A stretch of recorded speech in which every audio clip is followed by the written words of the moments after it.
Hello, everybody. Welcome back. It's Ood Betty Boy here. I'm not on my own this time for this for this still image discussion. I'm actually here with Chris. So, hello, Chris. Hello. Yep, that'll do. Yeah, basically finished work, saw this, and throw it up there. Let's fucking talk about it. It's good speculation, I suppose. A good thought exercise, and I like to dissecting images. speculate, Ben. I like to Sorry. speculate because it requires little to no research or basically prep. I know it's so fucking easy. Literally anybody could do it. Yeah, exactly. That's why I'm here. So without ado, let's capitalize on this rampant speculation. Right, I've we noticed know. my first thoughts, or I'll say is from looking at the image that's on Warhammer Community, is there appears to be a big focus, or there's a front loading of Space Marine codexes. Yes, that is painfully obvious to anyone that doesn't collect Space Marines, and pretty much everyone that do collect Space Marines, particularly. Well, Space Marines have had their codex now, haven't they? For anyone who wants to make their own sort of like custom chapter, so technically all the front loading's been done. Now they're just showing off like the unique, more developed sort of chapters. But Yeah, the main brands. the main brands. They're selling the brands. it's not Space Wolves. It's a brand. No, obviously, Space Marines and Necrons, they're out now. They're out in the wild, and this is basically the roadmap for next 3 months. We don't know if this is going to be the only things coming out in those months. Probably not. We're probably going to get a few other things to talk about. But obviously, the lineup as it looks right now, in November, we're getting Space Wolves and Death Watch. As you can see from the viewed picture here. Then December, Blood Angels and Death Guard. And then January, we have two more, what it looks like, codexes. And that's where the speculation comes in. Now, it's interesting to say that, Chris, because obviously in November, you've got 2 Astartes chapters. And can I just also make another observation? It seems to be a running theme year on year now, but they haven't capitalised on October or November. Not in a while, no. No, they have not. Possibly expected codexes to come out in those months. Maybe not. If they, you don't know how the event has affected the planning at GW. After all, the event might have screwed their plans up quite royally, as it has done with. Is that what we're doing now? We're not mentioning it. No, if you mention it, apparently it comes after you, like the Candyman. If you say it 3 times in a mirror, the event will come and get you. Duly noted. Right. I think it's just a bit weird that.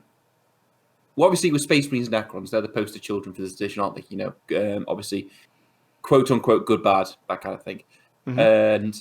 And November, you just got 2 Astartes chapters. Now, I thought, well, it would have made more sense if they had a sort of Astartes versus something. You know what I mean? Yeah. It would. I think it would fit a lot better. I mean, obviously, you've got that in December and possibly onwards, obviously, with Blood Angels with the Death Guard. And that itself is a bit weird, because Blood Angels, in the recent story, haven't had much beef with Death Guard. I don't think their majority of their beef has been with the Nids. Yeah, well, yeah, from that would have made more sense, I think. So that is an interesting combination, and whether or not they release it. So do you think they'll release box sets? Which, well, they can't for November, so I guess that's that question already answered. I was going to say, do you reckon they'll release box sets that contain the 2 chapters that have been announced or released for that particular month? But you're not going to get a box set with Death Watch and Space Wolves, are you? Well, you're not. You can't, can you? I mean, Death Watch or Hunters and Space Wolves are just a particular flavor of Space Bro. You can't package that in any kind of other way, can you? Not without bending your lore to a breaking point, really. You're supposed to fit them in. I mean, you could do it. There's no, it's 40k. You can write anything in there, so you could do it, but you'd be fucking flying by the seat of your pants when you're narratively wise. True. And I can't go on. I can't see it for Death Guard and Blood Angels either. I can't. Because last time we checked, interesting choice. It is. Last time we checked, though, the Blood Angels were on the other side of the big rift in space. and they were just still reeling from the Tyranids, like Tyranid invasion of the Ball system. Obviously, they've been reinforced in Indomitus, so we don't know where they've gone from there. And last time we checked in with the Death Guard, I believe it was the war in Ultima where Mortarion was attacking the Ultima Septum, and we had Typhus in Psychic Awakening going after Fabius Bile to Cadia. Yeah. Because of the magic mystery book or whatever it was he pinched. So that's where we left the Death Guard, I think. And I think there was a bit of rumblings like the Tau encountered them, but nothing joining the Blood Angels and the Death Guard together. So that's a bit of an odd one. So I don't think there's going to be a box set with that. But that's by the by. We're here to sort of like dissect the two images on our right, these two codexes. And I've got my theories, but I want to hear what you think first, Chris. Well, I think the first question is, do people believe that these are just generic pieces of art that they've slapped on these particular two books to kind of, I don't know, not give anything away, or are they trying to hint at something?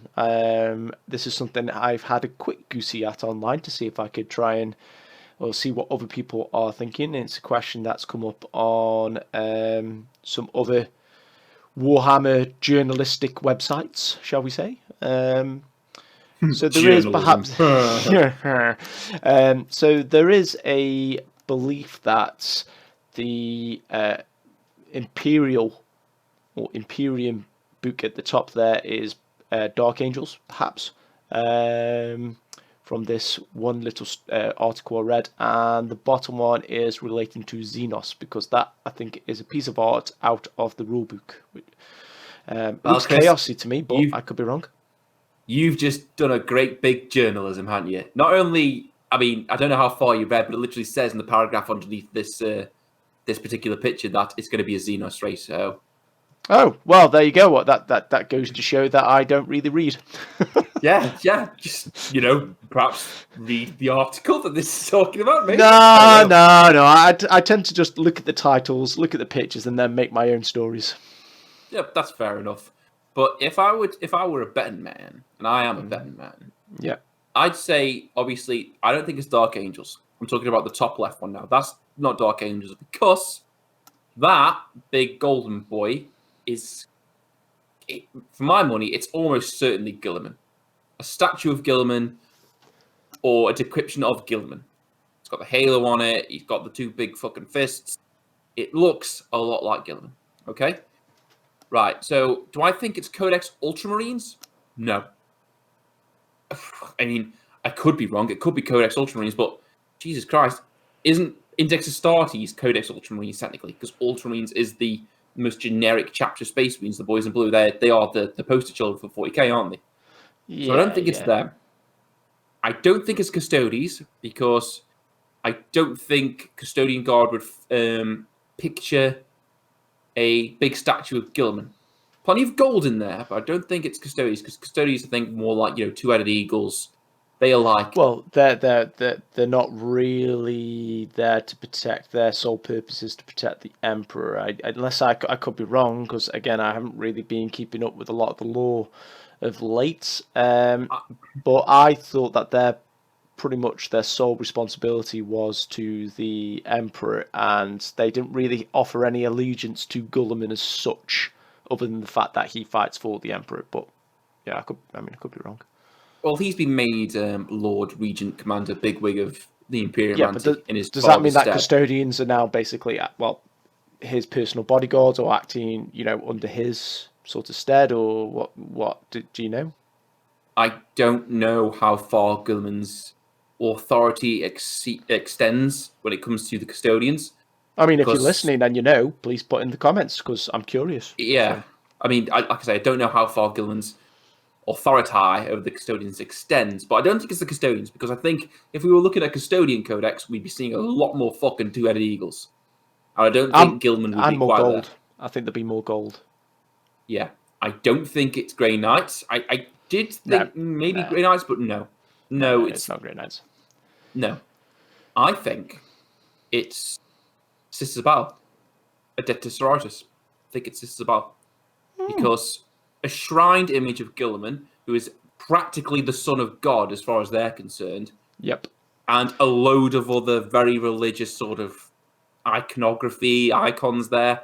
Yeah. Their Yeah. sisters were in the trailer for Yeah. 9th edition. I was just about to say that they sort of were part of the release, weren't they? But they haven't really had any sort of showing yet, as far as I'm aware, anyway.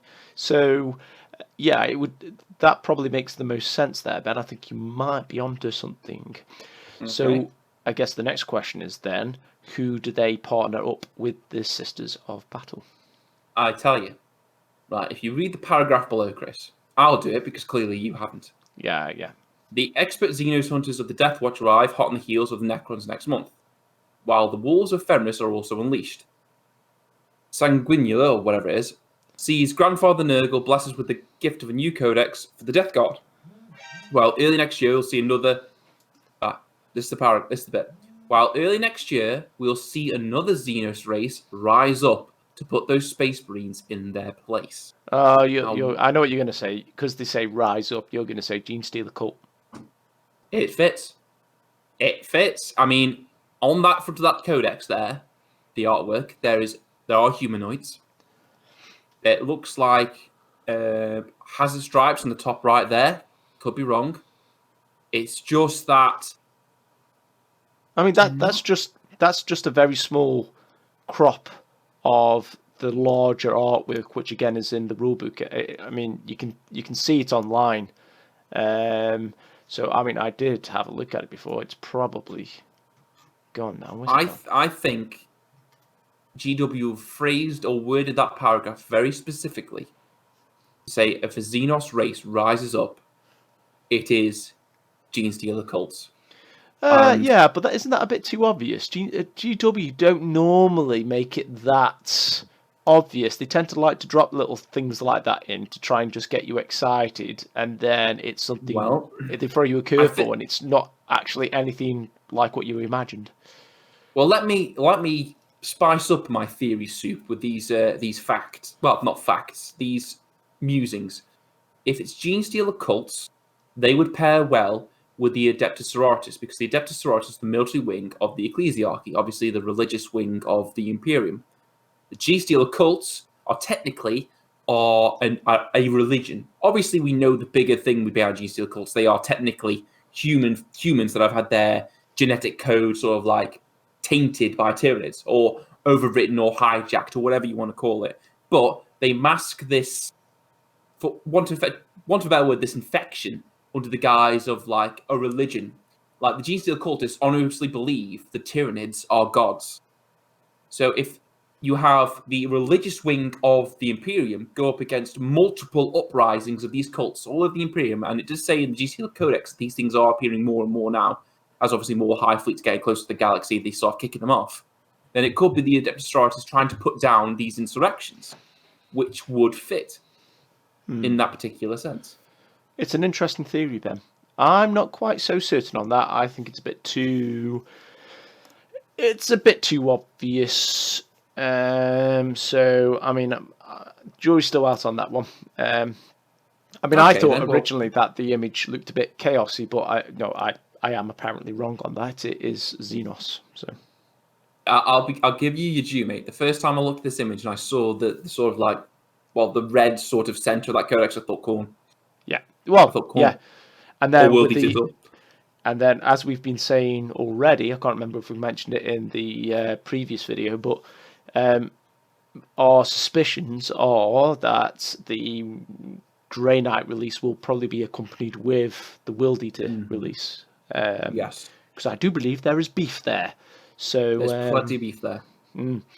So yeah, that's what I thought at first, but then after looking into what that image is, and it being Xenos related, and then after you making a very valid argument for what that Imperial image might be representing, then yeah, I would say it's neither of those things. So I'm going to have to carry on waiting, unfortunately, for that. But yeah, I think you're going to be pretty close to the mark with Sisters on one of those. I'm not so convinced on Genestealer Cult. Well, What would you say? What Xenos race would you say that fits?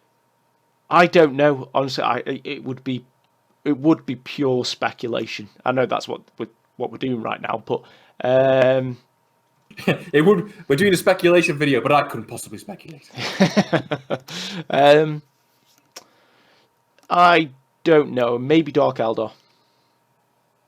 I kind of see it, but you know that's what we're doing this video for. It's a fun little video, fun little just sort of speculation exercise, really, of what it could potentially be. But yeah, that's Could be it, a guys new and girls. Xenos chapter. Just before Sorry? we end, it could be a new Xenos race. There have been rumorings. Listen, I can't see it, but then again, you know, never say never. I mean, it could happen. Anything could happen in the world of 40k. That's the great part about it. I mean, anything could really happen. I think, except for time travel, I don't think they've done time travel yet. Oh no, Necrons have done that. They've already done that. Oh yeah, they've got the Chronomancer, haven't they? The Time Yeah. Boy, Time Cube Boy. Yes. Yeah. Okay. Yes. Yeah. So that He's can happen. Time Boy. Yeah. Okay. Well, then again, there you go. They can do anything. You can do anything in the world of 40. Well, the universal 40k. So I suppose, yeah, it could be possible. But you know, let us know what you guys think down in the comment section below. Sisters, Gene Steel Cult, something else. Are Ultramarines getting their own codex? Ugh. Let us know what you think. Thumbs up, thumbs down, all that good stuff. Until then, me and Chris will catch you later. So see you later, guys. Bye.